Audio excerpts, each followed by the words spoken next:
What's up everybody, Derek here, and today we are in a shower tub combo and we are going to be installing a valve for this right here. We got our water lines already put in. This is 1/2 inch PEX, which is what we are going to be using for this.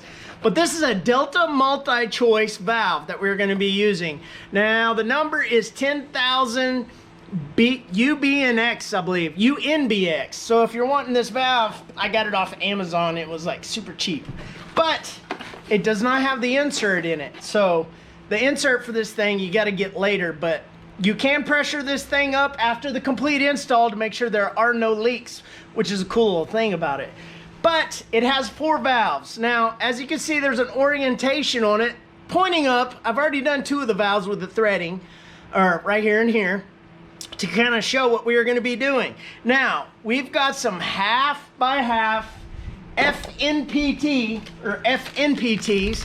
It's the same as that. This is a spigot, but it's the same size for these threaded. So we've got our PEX fittings on here that we are going to be crimping onto here. But these are the spigots that we're going to use for the shower and for the bathtub. Shower up top, bathtub down low, and we got 4 of these. So we need to put some Teflon on this thing starting right off the bat. And I'm going to show you how to do that. Now this little plastic piece is kind of a backer board, so whatever kind of board you're using, if you're installing tile or if it's going against the back side of a vinyl bathtub, then it'll go flat up against it. So we can take this off of here. It just kind of pinches onto there. Get that off. Now I do have some Teflon, but I prefer what's called Blue Monster. This stuff is the higher grade kind of Teflon. It's not the regular white plumber's tape that you guys are used to. Now, the way that you want to put this stuff on here, I'm used to doing it down low, kind of crunch. So what I am gonna do is this right here. You simply put it on there, use your finger to kind of hold it into place, and then you go around until it overlaps itself. It overlaps itself, and you go 1, 2, and 3. And gosh, I'm sweaty now that I'm looking at it. It's like 120 in here. And there's one of them. You just pull it tight, and then that right there. But you have to go clockwise. That's the thing with this. If you go counterclockwise, it's gonna bunch up with these threads and the rotation of it. So you do the same here. 1, but you have to watch out for these ears that are on this thing. There's 2. Work it around those ears. And 3. And you want to get as much on there as you can. So we are all Tefloned up. Now what we're going to do is put this threaded piece onto here. Got our crescent. You just want to hold it tight in your hand, unless you need to put it down flat on this backing and hold it tighter, but this is going to hold. Use your leverage,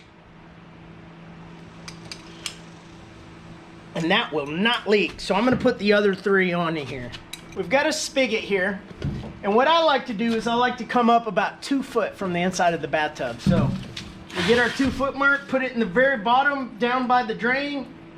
We find our 2 foot mark. It's actually 14 1/4 to the end of our top drain here for our overflow. So we're gonna go 14 1/4 as opposed to 15.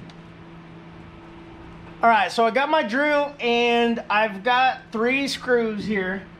These are like, oh, I think they're 1 1/4 inch screws.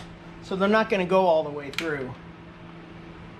But what we are going to do here is put that to where it's lined up with our 15 inch mark, or 2 foot mark up, and then our 14 1/4 inch mark here.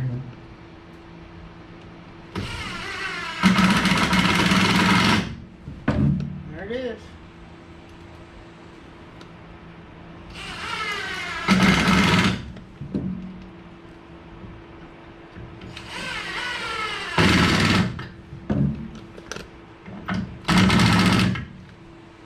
In there tight.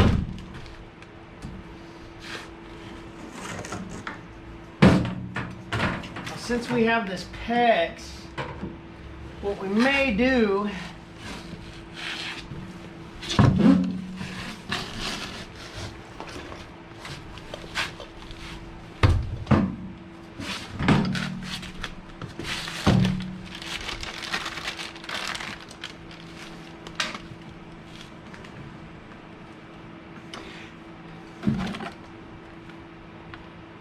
now for the shower valve, I like to put it at about 3 foot up. So if we measure this one up,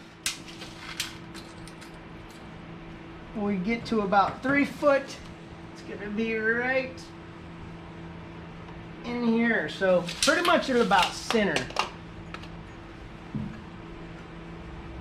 But you wanna make sure that your up is going up.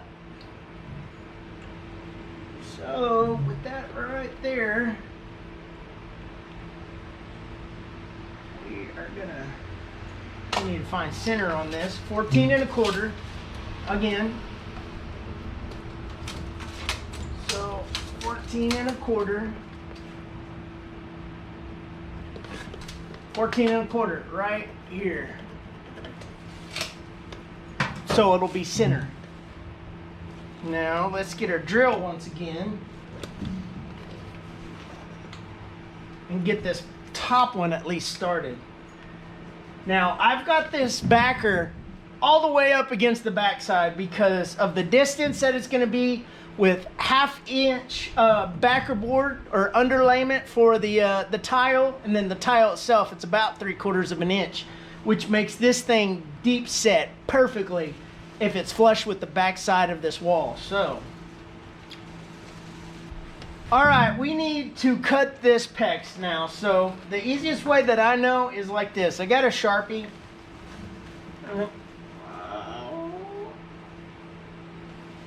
And that's it. So there's our cut. There's our Sharpie mark. And I've got some quick cutters here. So these things ratchet. You just ratchet it up. And it cuts it like butter. And there we are. We can put our crimp rings on here now. Crimp ring for the top. Crimp ring for the bottom. Put that one in there. And I will show y'all. You can get the pneumatic, which is the hand crank, which is, you know, using that leverage to crimp these down. Or you can get these Ryobis. This is an 18 volts, the same that I use with my drill. But these things are awesome, and I'll show you why. Now, basically, you just want to bottom it out. That's all you want to do is bottom that PEX against this fitting.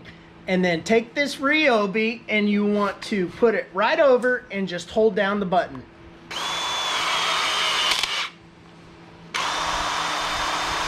And that's it. And it will even tell you if it did a good crimp. Green, it did a good crimp. So it will tell you if it didn't do the correct job. Now, I have been having a little bit of trouble out of this, so hopefully it doesn't do it, but it's almost like one of the dog teeth on the inside of this thing. Maybe it broke, but I don't know. Hopefully this thing doesn't do it to me, but I haven't had any leaks in this house and I've already pressured everything up. So let's put this one on here. Looking pretty. Put our crimp ring on there and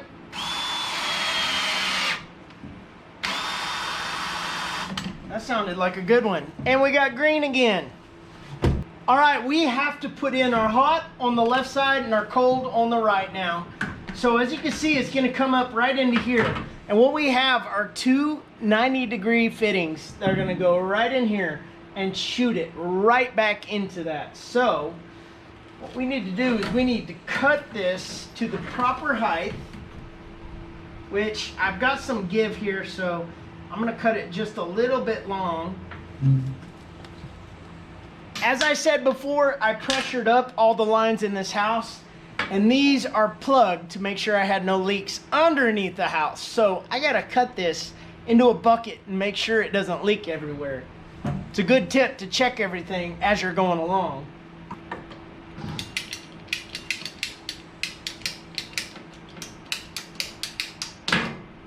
And we're dry, no worries.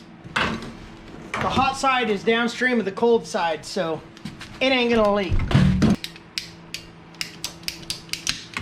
All right, we snipped. So now we can put one of these on here. There's our 90.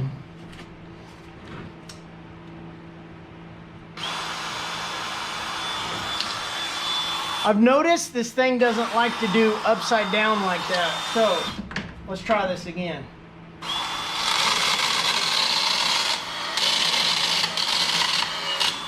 So now that we got that one crimped on there, let's look.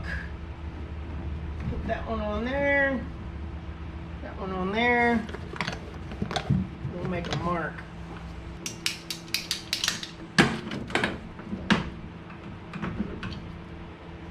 Yeah, that's gonna work.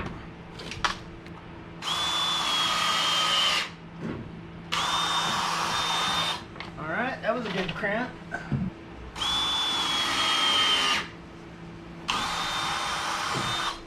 Green, we good. Now, as you go along, you want to take some clamps. I use 1/2 inch, but these are 3/4. I'm all out of my 1/2 inch, so I'll have to come back and I'll have to strap these down just so they're not going to be moving all around and messing with anything. Since I don't have any hammers coming off of this, there could be a little bit of slight vibration when the water comes on, but it'll just keep everything a lot more tighter on this valve.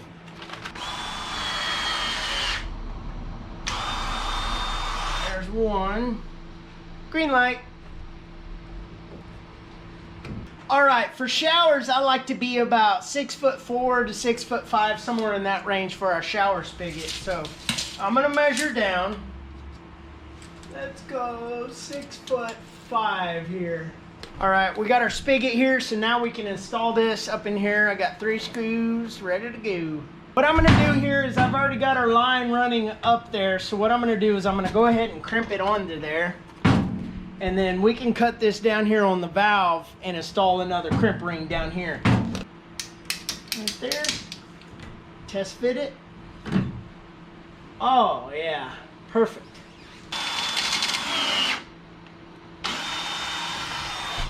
All right, we got green, so we are good to go.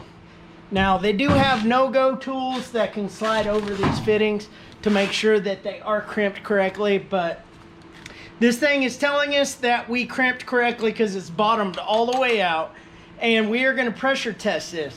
Now with these, you can actually, since this valve right here actually is sealed up, it doesn't have a cartridge in it yet, you can put a 1/2 inch NPT fitting there and then one down on the bath spigot, and you can water up, pressure up your lines on the whole house like I had them done before.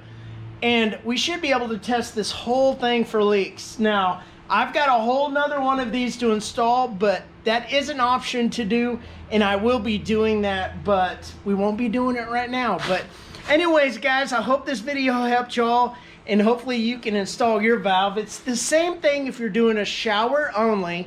You're just not putting in the bath side of it. But anyways, guys, thanks for watching, and subscribe if you haven't already. Like this video if you liked it, and I'll see you guys in the next one.